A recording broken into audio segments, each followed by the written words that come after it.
Iya.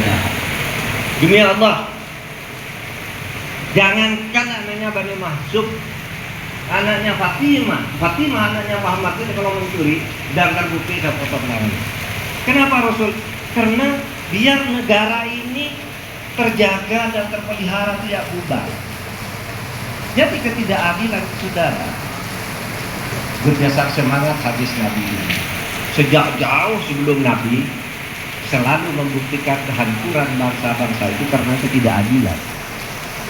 Sesudah Nabi sampai sekarang pun bangsa-bangsa besar mulai dari Majapahit, Singosari dan lain-lain sebagainya, Mataram yang terpecah itu hancur karena ketidakadilan. Oleh sebab itu kalau kita sekarang merasa cinta kepada Indonesia yang telah memberi berkah menjadikan kita seperti kita sekarang ini, ya mari kita perjuangkan keadilan tanpa kenal henti. Tidak ketemu juga cari terus. Karena manusia itu hidup terus, bergantian, berkembang, selalu ada orang tidak adil, selalu ada yang memperjuangkan keadilan. Dan itu yang harus kita jaga. Kalau enggak, Indonesia itu bisa bubar. Kan Pak Prabowo yang bilang bahwa Indonesia tahun 2030 akan bubar. Lah ya, nggak usah ragu-ragu. Itu kan ada di berita pada bulan Juni tahun 2018 itu sebulan penuh mendiskusikan Pak Prabowo bilang Indonesia akan bubar tahun 2030.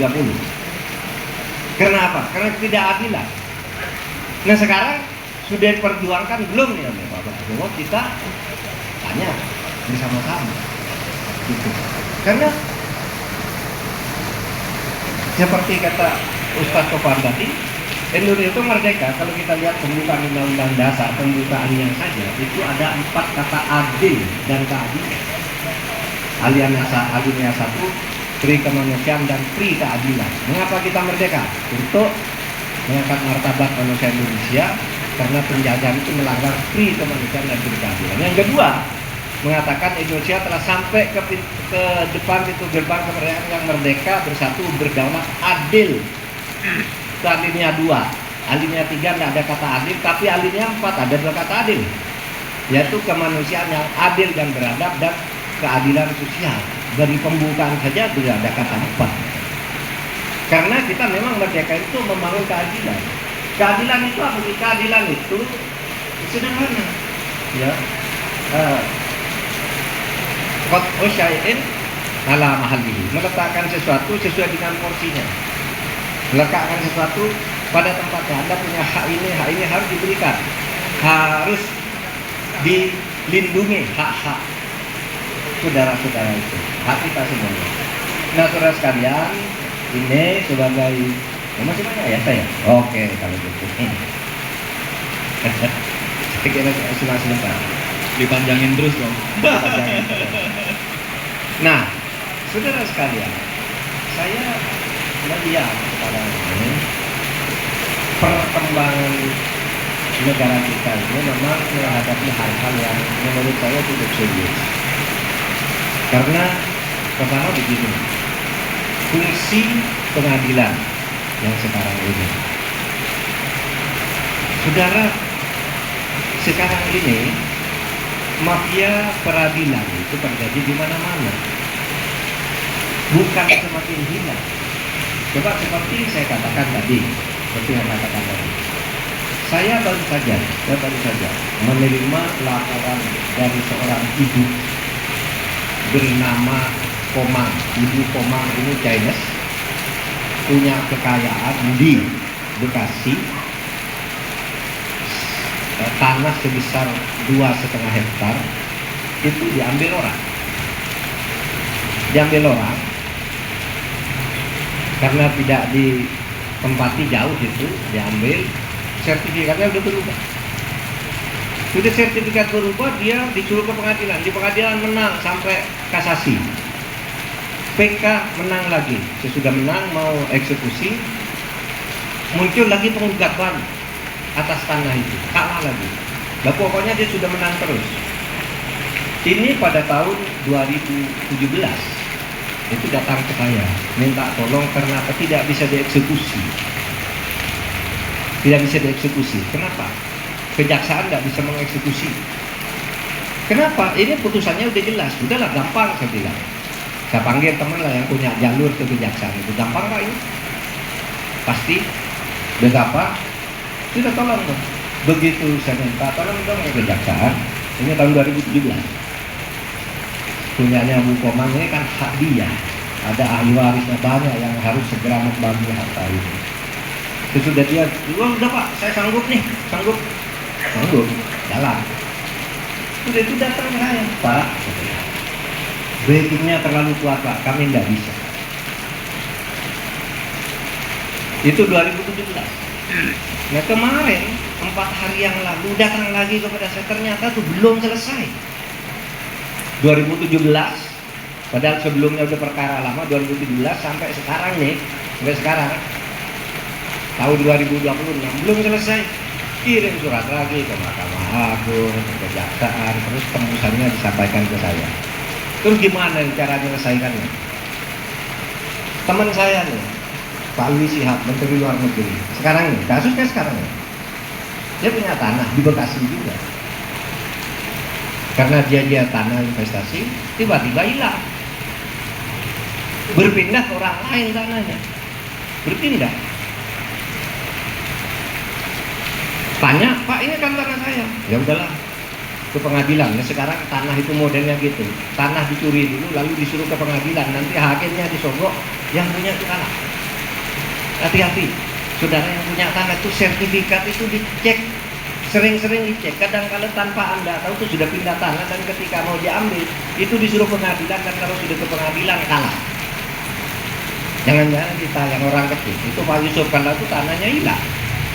Mantan wakil presiden, tanah enak-enak dia punyai secara baik-baik lama, tiba-tiba sudah berubah ke pengembang.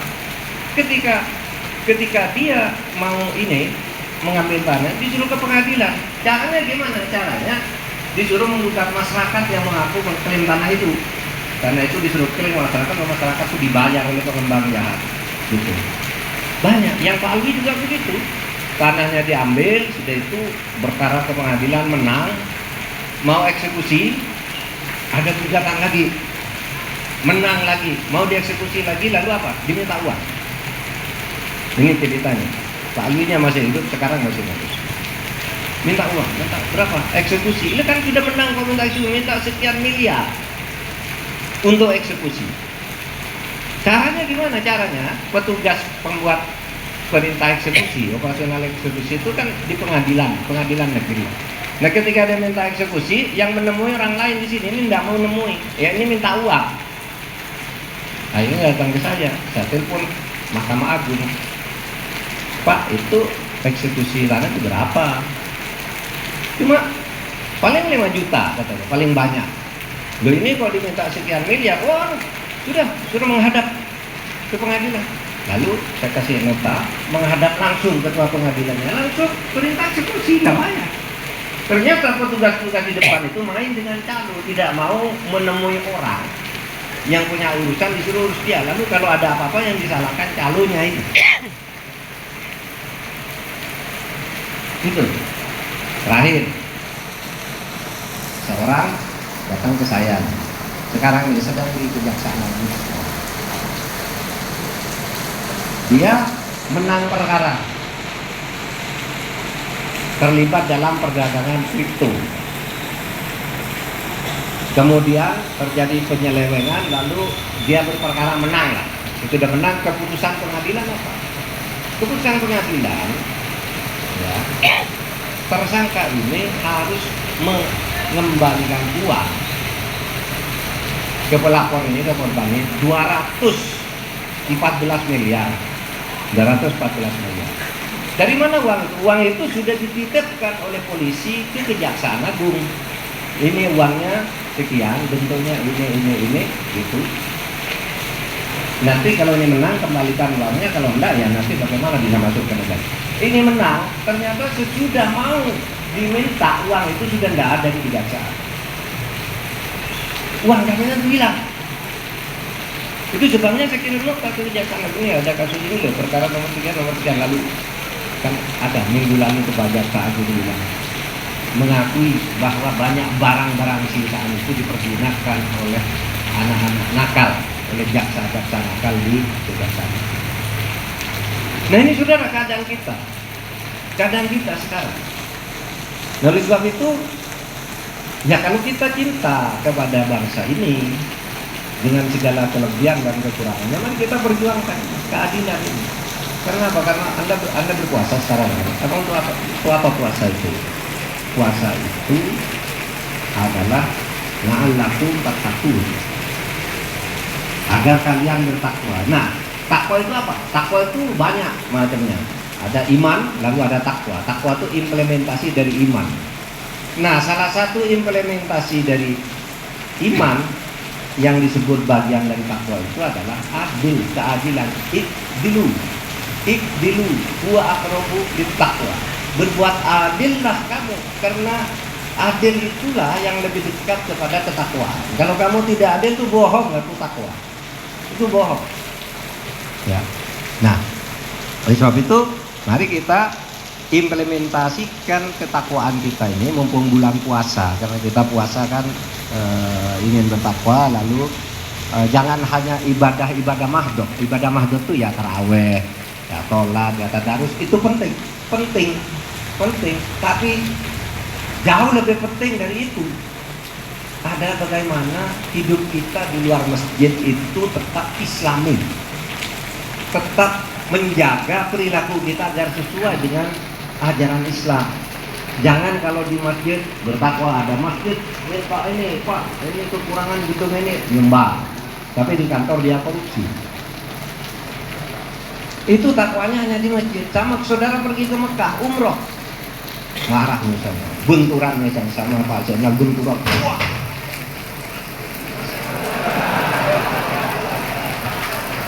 sound effect bersamaan.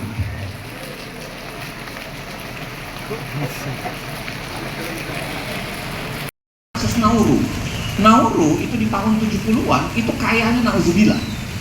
Tetapi karena dikelola dengan keliru dan negaranya berubah menjadi pemburu rente, itu dilakukan ekstraksi luar biasa yang itu memperkaya sebagian orang saja, dan akhirnya negara itu kolaps. Dia kayak kobal. Kita ini kayak berpindah dari satu kekayaan dan kekayaan lain, dan kita menjadi serakah pemburu semua. Saya mengatakan ini kepada apa? Kepada negaranya, karena yang main kebanyakan adalah negaranya.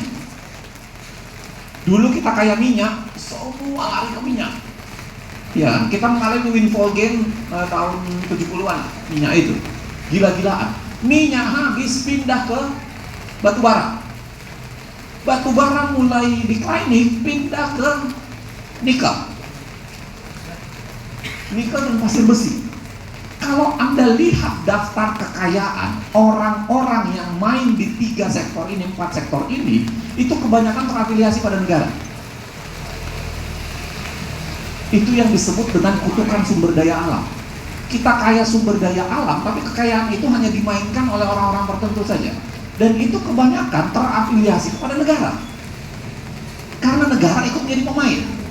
Anda, secara sederhana begini deh, Anda cek siapa sekarang yang menjadi menteri di zaman Pak Prabowo dan siapa yang menjadi menteri di zaman Pak Jokowi, lalu cek dia kalau bisnisnya bisnis apa. Kalau dia bekerja sama, dia kerjasamanya kira-kira sama industri ekstraksi mana. Bahkan jangan salah, kalau Anda nonton film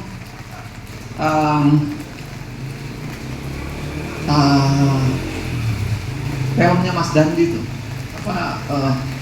soal nikel, ya, itu dikeluarkan di tahun 2019.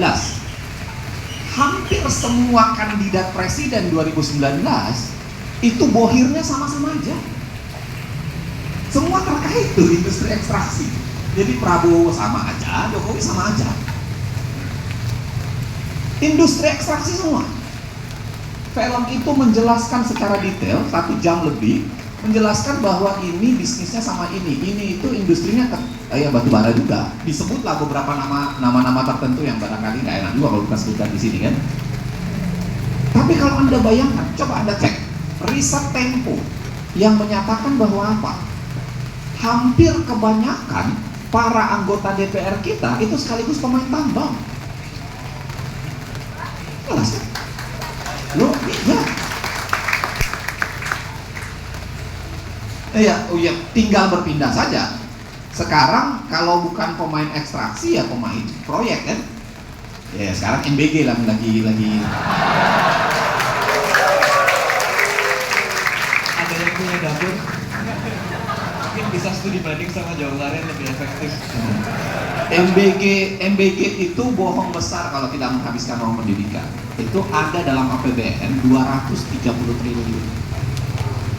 Memang, nah ini postur tricky APBN kita ya, supaya sekaligus saya kasih postur tricky.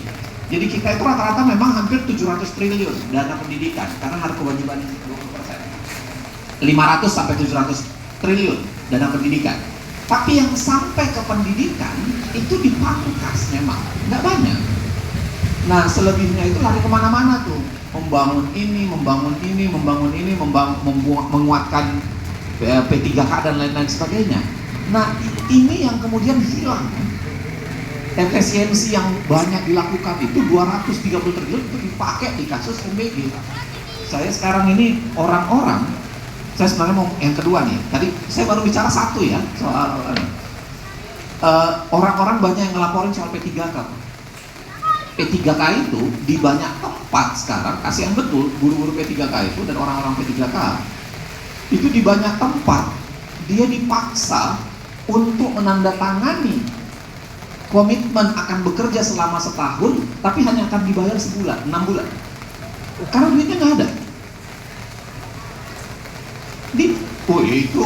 Itu jahanam betul itu, begitu menurut saya itu. Masa orang dipaksa kerja 1 tahun, menandatangani 6 bulan hanya gaji.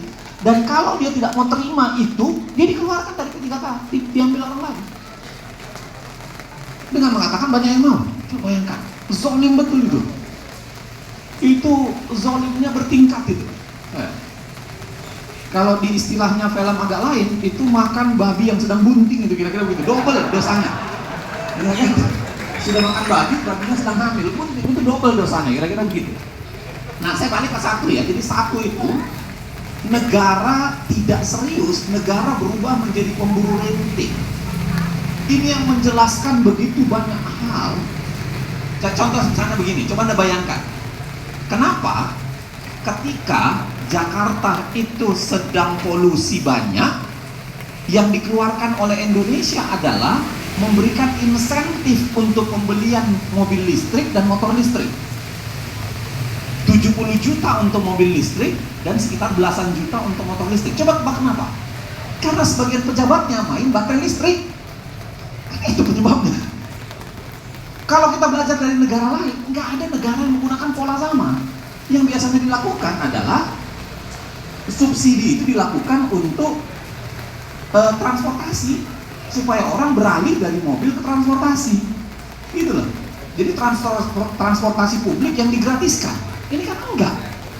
Untuk beli mobil listrik dikasih subsidi 70 juta, untuk mau beli mobil motor listrik dikasih puluhan juta. Hasilnya apa? Mana ada polusi hilang? Semakin banyak mobil listrik, polusi hilang juga. Lagi pula mobil listrik, ya sebenarnya kan batu bara juga kan? PLN kan dari batu bara. Nah, itu yang menjelaskan banyak hal. Kenapa kebijakan negara kita itu kayak asal tambal saja? Karena ada kepentingan pribadi, ada insentif di dalamnya, ada keuntungan yang dicari. Itu satu. Jadi coba Anda lihat, kita menjadi negara seperti ini, keadilan kayak hilang karena kita nggak pernah ditanyain lagi apa yang dimauin negara. Negara seakan-akan taunya itu adalah untuk kepentingan pebisnis ini. Itu satu. Yang kedua, saya kira faktor pastilah nggak mungkin hilang faktor personal, keserakahan, hilangnya amanah, ya kan? Kalau hadis Rasulullah itu ayatul munafiqina salasa, tanda-tanda orang munafik itu ada 3. Salah satunya adalah kalau diberi amanah dia khianat. Dan saya kira mayoritas main begini keserakahan. Ini yang menjelaskan kenapa tadi Pak Mahfud menjelaskan banyak kan. Semakin besar kewenangan seseorang, semakin mudah untuk dia jual kewenangan itu. Dia tukar dengan apa? Dengan rupiah, dengan uang. Faktor personal ini banyak, teman-teman sekalian. Dan ini menurut saya perangnya, kalau yang satu tadi perangnya adalah berhadapan dengan kebijakan negara, yang kedua ini perangnya adalah dengan diri sendiri. Kita berhadapan dengan diri sendiri. Ibda binafsik. Memang harus mulai dari diri sendiri. Saya nggak perlu survei di ruangan ini atau di ruang terbuka ini. Misalnya kalau saya tanya, siapa di antara kalian yang ketika bikin SIM nembak? Banyak. Lagu. Siapa di antara teman-teman yang ketika bikin KTP itu ngasih masuk uang 50.000? Kadang-kadang memang problemnya di kita juga. Kita harus akui. Dan inilah yang disebut hadis Rasulullah adalah apa? Tidak binafsik, harus mulai dari diri sendiri. Karena kita ngomong berbusa-busa anti korupsi, keadilan, ya, melawan negara, tapi begitu keluar dari ruangan ini, belok kanan, ada polisi ditilang, ngasih 50.000. Kan itu problem kita. Iya kan? Padahal hadis Rasulullah bilang ar-rashi wal murtashi benar kan? Nggak ada jumlahnya 50.000 atau 100.000, nggak ada tuh. Bulan Ramadan nanti, dan juga kami mengucapkan terima kasih banyak kepada seluruh sponsor yang juga sudah mendukung terselenggaranya rangkaian acara kita pada malam hari ini. Tidak lupa kepada Broadcast, PT Pertamina Patra Niaga, juga terima kasih kepada Indio, Baik Telkomsel, Paragon, Hub, Bank Jantara Syariah, juga tidak lupa kami ucapkan terima kasih banyak untuk teman-teman dari Bank BPDI Syariah, Kapal Api, Trip Cafe, Future Flight, Amanah, dan juga seluruh warga masyarakat yang luar biasa. Terima kasih atas kehadirannya pada malam hari ini. Sampai ketemu lagi di lain waktu dan kesempatan yang insyaallah mudah-mudahan bisa mengumpulkan kita lagi di majelis-majelis yang insyaallah Allah berkahi. Jazakallahu khairan katsir. Mohon maaf kalau mungkin salah kata, salah perbuatan. Kami tutup dengan Assalamualaikum warahmatullahi wabarakatuh.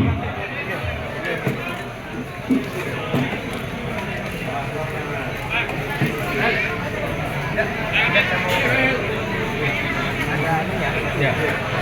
Sandalku mana?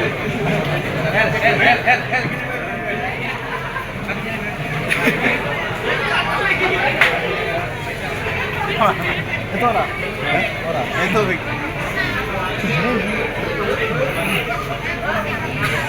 Cah.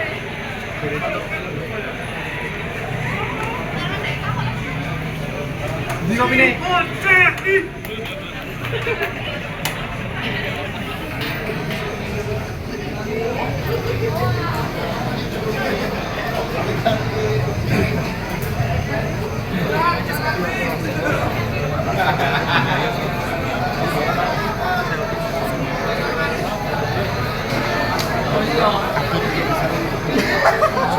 Ambil ya gambarnya. Bisa dan juga Mas Yusril Iza, Yusril Fahriza, dan nanti coba lagi. Dan Allah akan berlangsung setelah sholat tarawih di Masjid Jogja.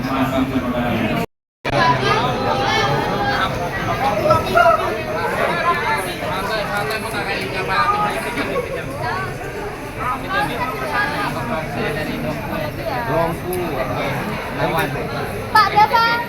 Ini buat saya ya. Apa namanya? Firnawan Syah.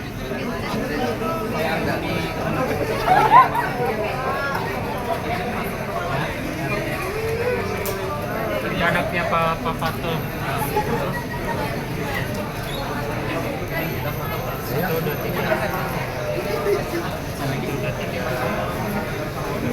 Udah ya?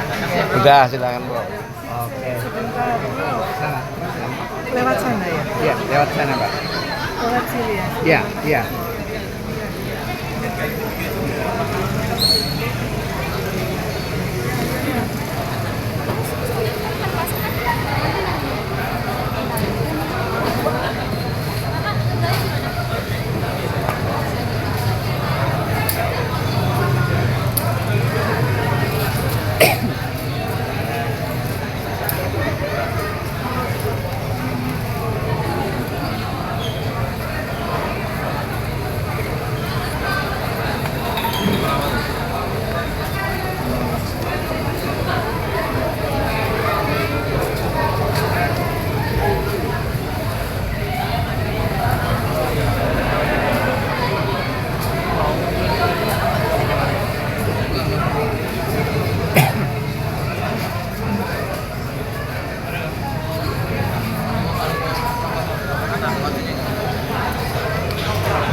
jalan ya Mas ya, ada jalan.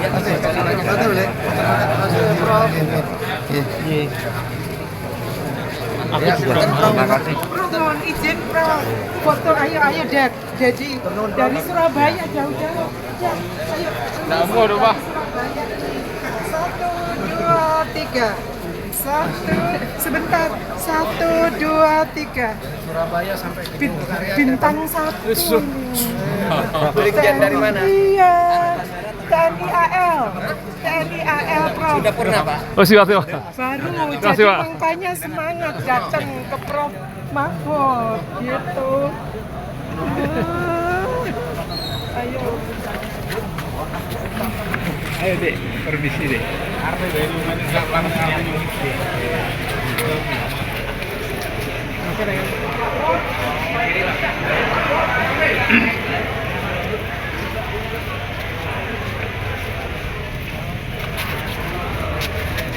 Oh salah set.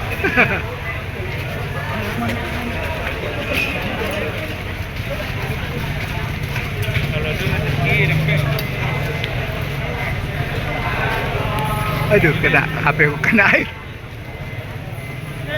Ditutup. Si, Bapak dari AL? TNI AL. AL. Oh gitu.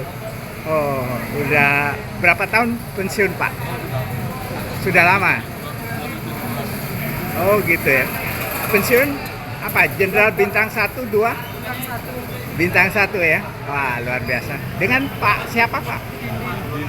Oh gitu. Ya. Bapak dari mana? Saya dari sini aja, jurnalis freelance gitu. Ya, jurnalis. Iya. Enggak apa-apa, enggak Mana apa-apa. Prof Zainal tadi mana? Ada di dalam. Ya ayo ya. Ayo di dalam. Ini Silakan. Pokoknya orang-orang keren. Orang-orang top semua ya. Iya, silakan.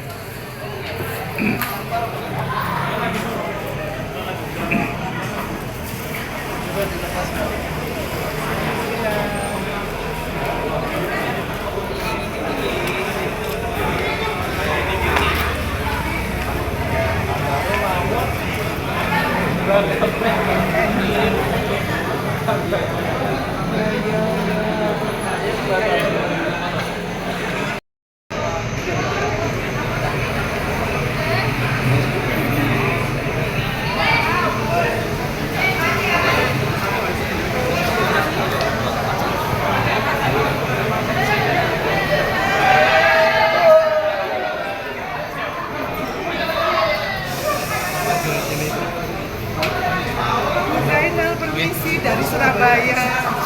Ini ayo ya. 1, 2,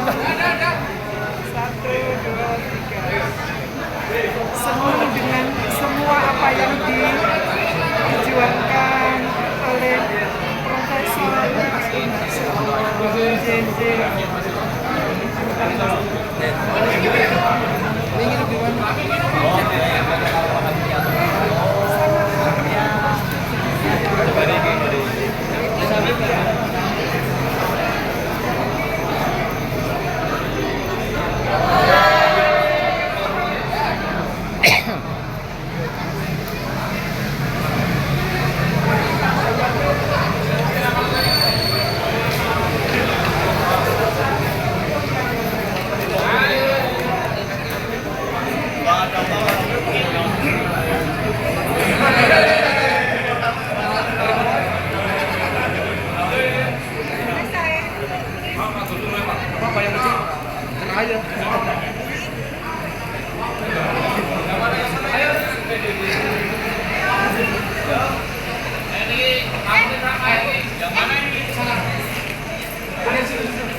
Bentar.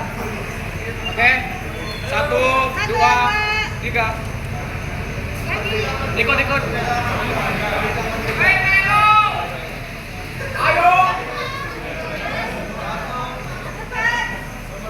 Satu dua, satu dua, lagi satu dua, satu dua,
Ini saya mau baca ya.